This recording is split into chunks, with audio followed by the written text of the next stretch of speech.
பசியில்லா அறக்கட்டளையினுடைய பொறுப்பாளர் தோழர் சையத் இப்ராஹிம் அவர்களை வாழ்த்துறை வழங்குமாறு காதல் சொன்ன வாக்குறுதி என்னன்னா, நீங்கள் கிச்சன் ஓப்பன் பண்ணும்போது உங்களுடைய ஸ்டேஜ் அப்புறம் டென்ட்டோட எல்லா செலவும் ஏற்றுக்கிறேன் அப்படின்னு சொன்னார். நாங்கள் அவருக்கு அழைப்பு கொடுக்க போகும்போது முதல் முறையாக வந்து எங்களுக்கு பெரிய பொருளாதார உதவி ஒன்றும் இல்லை. நாங்கள் கிச்சன் ஓப்பன் பண்ணும்போது கிட்டத்தட்ட அதுக்கு ஒரு 30,000 ரூபாய்க்கு மேலே செலவாகிறதா இருந்தது. காதல் சொன்ன உடனே அந்த செலவை நான் ஏற்றுக்கிறேன், நீங்கள் தைரியமாக பண்ணுங்கன்னு எங்களுக்கு ஃபஸ்ட்டு ஊக்கம் கொடுத்தவர் கிச்சன் திறப்பு விழா அன்னைக்கு.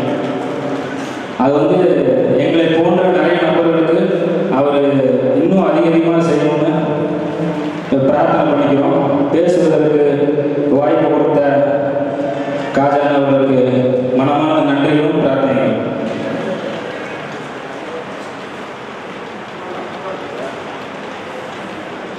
தந்தை பெரியார்